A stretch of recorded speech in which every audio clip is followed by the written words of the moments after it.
So, this is an ever so slightly weird story about a ever so slightly weird EDM track that I wrote using the not at all weird CineMorphX piece of music software by Sample Logic. It's a fairly recent piece and I wrote it after reviewing CineMorphX for an online music magazine. Now, as you can probably tell from the name, CineMorphX is geared towards cinema, movie and game soundtracks. And my first inclination was to write a movie soundtrack using this piece of software. However, that was fraught with problems for all sorts of reasons, which I'm not going to go into now. But at the time, and even now, I watch a lot of YouTube videos. And Mr. Google, the eye in the sky, obviously knows what I'm interested in, and I was being plied with adverts for various bits of music software and hardware, and a lot of these featured people making beats. So I guess this subliminally influenced me and suggested that instead of writing a piece of music that this piece of software was designed for, let's be a little bit perverse and see if we can write a piece of music that it was not specifically designed for. So if you don't like the track, you can blame Google for it. Now, just before we get into any more details, let's have a quick look at CineMorphX. And to do that, I shall nip over to the music machine. It's behind the rack. You might just be able to see the monitor there, which is switched on. So we'll just have a very, very quick look at the software. So this is Sample Logic's CineMorphX. It's running in Native Instruments Contact Sample Player. Now, if you're watching this on a smartphone, I hope you have good headphones because there's some great sounds which you will only hear to the best effect if you're listening to them through good speakers or a good set of headphones. If you are watching on a smartphone, I'm going to switch on the magnifier. You probably won't need this if you're watching on a desktop monitor. You might find this helpful if you are watching on a small screen laptop. It's just to give you a close-up view of the interface. I'm not going to go through everything at all here. This is not it's not a walkthrough, it's barely an overview. There are lots of reviews of CineMorphX on YouTube if you want to know more about it. I just want to explain the basic principles. The main interface consists of 4 identical sections, 1, 2, 3, 4, into which you can load a range of samples. So immediately you have a set of 4 samples to give you a sound. So this is the default patch, and let's just have a listen to this. Now I am only holding down 1 note, so you can see it's quite a very interesting and evolving and changing sound, and of course it varies if you play with different pitches.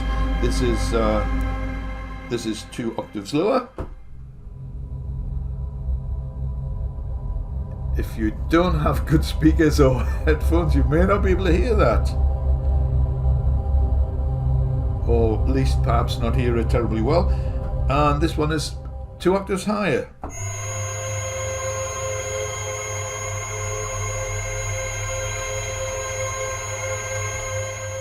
And I'm now going to play 2 notes, 2 octaves apart. So you can hear the sort of effect you get when you play more than 1 note. Let's go back to 1 note, which I'll press in a second. Now, the morph part of the name of CineMorphX comes from this central section, and it lets you morph between the 4 engines. So I'll play a note and then drag this little thing around the screen. There's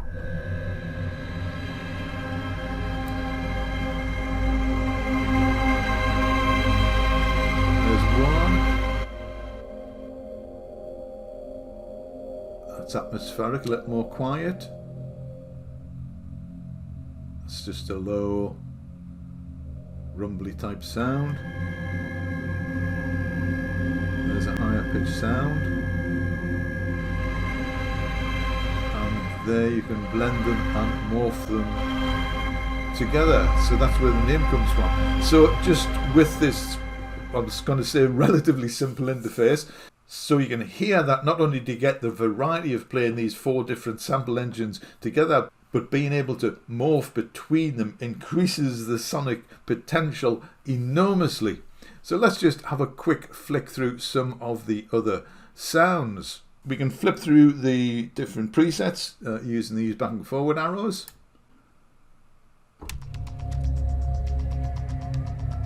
So this is the second preset.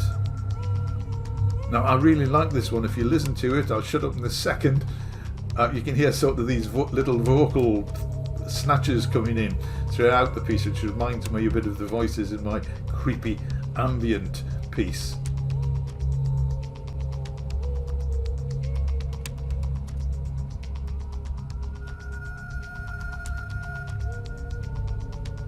So I really like that. Let's try another one.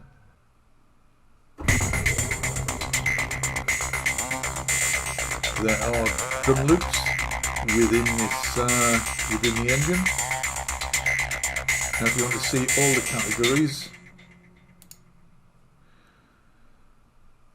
here they are. 1-note combos, which I think is what we've been listening to.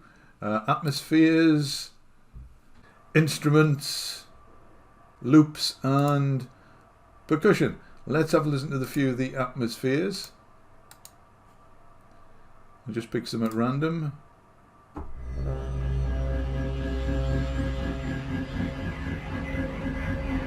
Now I'm just playing 1 note here. There's no, that's it. I'm not doing any 2 notes, an octave or 2 apart. These are just 1 note performances. If you want to scroll through the list, you have to, let me just catch this. That's another reason for putting the magnifier on. You cannot scroll through the list using the mouse wheel. You cannot scroll through the list using the cursor keys on the computer keyboard. You have to grab this little scroll bar and scroll through them. That is just so weird. I'm not reviewing this, but that's just a really annoying feature of this piece of software.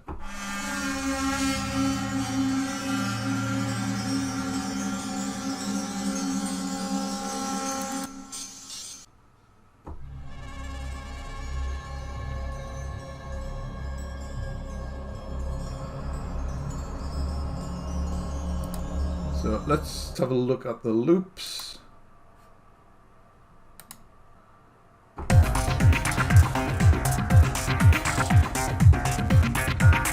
That's quite EDM-ish, don't you think?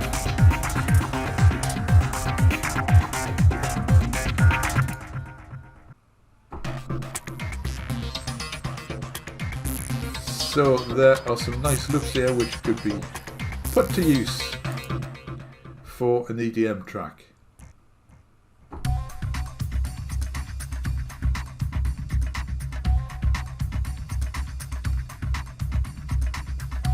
But as I say, this is not its main purpose, although the range of sounds is so great, you could probably find a use for this in most types of music. Some patches somewhere will fit with just about everything, I would think.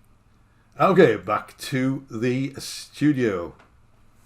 So, as you can see and hear, it is very much oriented towards cinematic type music and production. However, because it has these percussive elements and percussive loops, I was wondering if these could be pressed into service for an EDM track. Something that would get your foot tapping and even make you want to jump out of your seat and dance. Well, we'll see how successful that was in a second.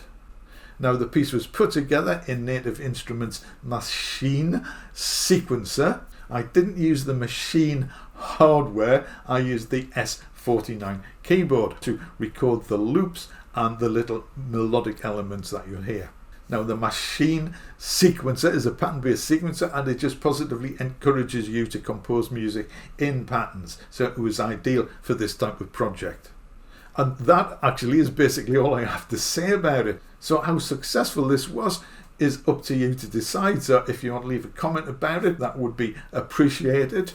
The only other thing I would like to say is that it does contain a wide range of frequencies. So to get the best out of it, you should listen to it through a set of studio monitor speakers. Failing that, a good set of headphones. Failing that, a good set of computer speakers. If you're listening to it through your smartphone or through laptop speakers, there will be a lot of elements which simply don't come through. Now, if you have seen some of my other videos, you will know I am not the best at picking names for instrumental pieces in particular. So the best I could come up with this was MorphX. And why have I not? If you do like it, please consider subscribing, ringing the bell, hitting the big thumb. And as always, I do appreciate you taking the time to watch my videos and listen to my music. So for that, thank you very, very much indeed. Here is MorphX. Let me know what you think.